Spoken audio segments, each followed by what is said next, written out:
ชิมกับพารามได้ปะ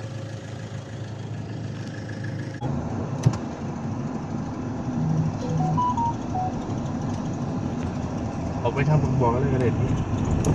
ออกไปเรียบร้อยบ่เอาจงวนมันเลยไปเนี่ยแต่เราจิตเมื่อทำเอามาแล้วมิไปแบบบักบอกไปหาจงวน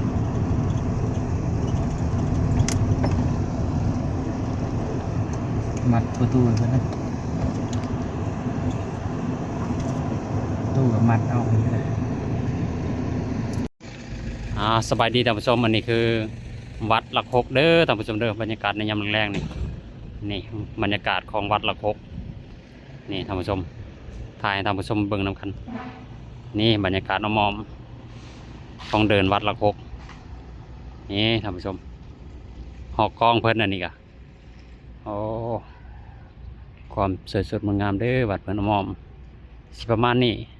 พาท่านผู้ชมเลาะเบิ่งวัดวาเพิ่นเด้อนี่เด้อพาท่านผู้ชมย่างเลาะเบิ่งบรรยากาศน้ำมอมอันนี้คือประตูโค้งนี่ท่านผู้ชมนี่ประตูโค้งอันนี้ก็พระพุทธรูปเนาะท่านผู้ชมนี่พระพุทธรูปหม้อแม่มอันนี้ก็เดินวัดเดินว่านี่เดินวัดเดินว่าละโคกได้นี่กับบรรยากาศน้ำมอมนี่ท่านผู้ชม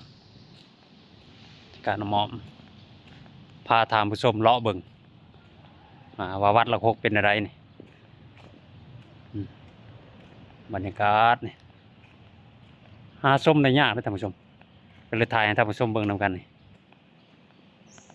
บรรยากาศเป็นนี่อันนี้ก็เขาแจกท่านผู้ชมนี่เขาแจกวัดละหก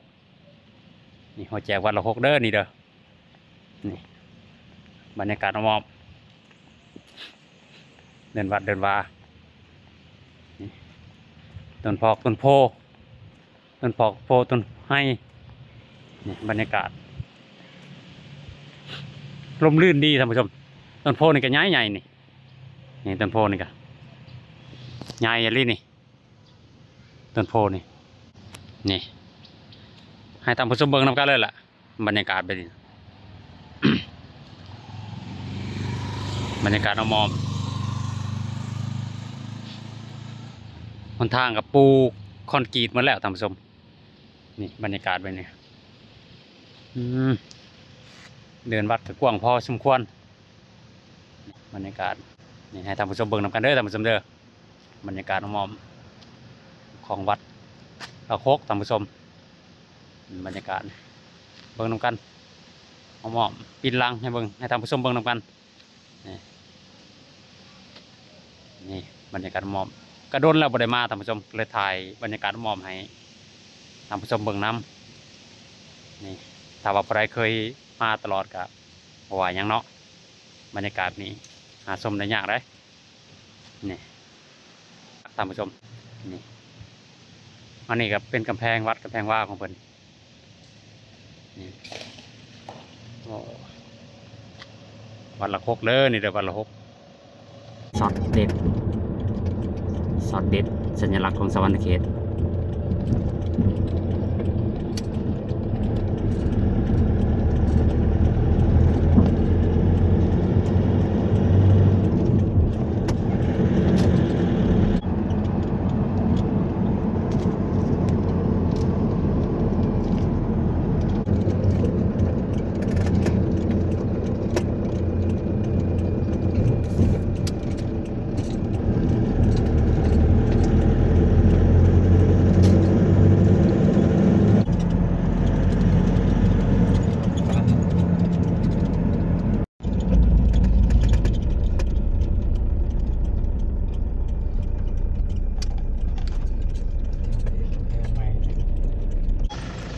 ในขณะนี้เราก็อยู่วัดโพนสว่างไตเด้อท่านผู้ชมนี่บรรยากาศของวัดโพนสว่างไตต้นไม้ใบหญ้าเลาะเบิ่งท่านผู้ชมเลาะให้ท่านผู้ชมเบิ่งนำกันแต่ละจุดแต่ละมุมนี่วัดโพนสว่างไตนี่ก็กุฏิเก่านี่บรรยากาศ อ้อมอันนี้ก็กุดยาทานโอ้ยกุดยาทานเล่นนี่ท่านผู้ชมบรรยากาศของวัดโพนสว่างใต้บรรยากาศเด้อนี่เลยมีหูควายอีกนี่นี่ก็ต้นโพต้นไฮต้นโพอันนี้ก็ซิมซิมบัดพลสว่างใต้